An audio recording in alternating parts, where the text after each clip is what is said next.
প্রিয় দর্শক বন্ধুরা, যুবসাথী প্রকল্পে আপনাদের জন্য অত্যন্ত খুশির খবর। মাননীয় মুখ্যমন্ত্রী আজ ঘোষণা করলেন যে যুবসাথী প্রকল্পে যে সমস্ত ব্যক্তিরা আবেদন করেছেন তাদের অ্যাকাউন্টে টাকা ছাড়ার নির্দেশ দেওয়া হয়েছে। এছাড়া যে সমস্ত ব্যক্তিরা ভূমিহীন, যারা ক্ষেত মজুর, তারাও কিন্তু সে টাকা পেতে চলেছেন। তো দেখুন মাননীয় মুখ্যমন্ত্রী আজকে কী ঘোষণা করলেন, কি কথা উল্লেখ করলেন, আপনারা অবশ্যই ভিডিও সম্পূর্ণ দেখবেন এবং কোন কোন ব্যক্তিদের অ্যাকাউন্টে টাকা ঢুকবে অবশ্যই আপনারা কমেন্ট করে জানাবেন এবং ভিডিও যদি ভালো অবশ্যই লাইক করবেন, চ্যানেল অবশ্যই আপনারা সাবস্ক্রাইব করে রাখবেন।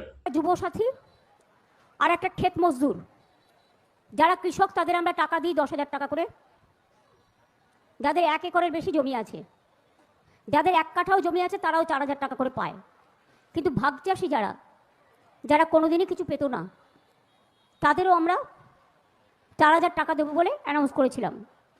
আর যুবসাথী 21 থেকে 40 যারা শুধু পড়াশুনো করেন, স্কলারশিপটাকে আমরা বাদ দিয়েছি, কারণ ওটা তার পড়ার জন্য লাগে, সেটাকে আমরা ধরছি না। বাদবাকি অন্য কোনো স্কিম না পেয়ে থাকলে তারা সকলেই, আমরা বলেছিলাম 1 এপ্রিল থেকে টাকাটা তাদের অ্যাকাউন্টে যাবে। কিন্তু কালকে আন্তর্জাতিক মহিলা দিবস আছে, তার উপহার হিসেবে আমরা 1 এপ্রিলটা একটু চেঞ্জ করে আজ থেকেই তাদের অ্যাকাউন্টে টাকা যাবে।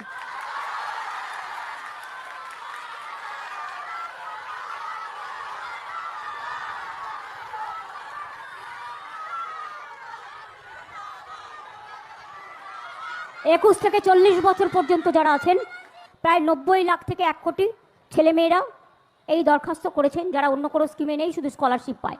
স্কলারশিপ কন্যাশ্রীকে আমরা ধরছি না, কারণ তাদের এটা প্রাপ্য পড়াশোনার জন্য। যারা স্টুডেন্ট আছে, মেধাশ্রী আছে, ঐক্যশ্রী আছে, শিক্ষাশ্রী আছে, স্বামী বিবেকানন্দ স্কলারশিপ আছে, সবুজ সাথী আছে, তরুণের স্বপ্ন আছে, এগুলোকে আমরা ধরছি না। এটা হচ্ছে 21 থেকে 40 বছর যারা কোনো চাকরি বাকরি পাননি, আমরা তাদের দিচ্ছি। এবং যারা অ্যাপ্লাই করেছে, প্রায় 1 কোটি ছেলেমেয়েরা অ্যাপ্লাই করেছে,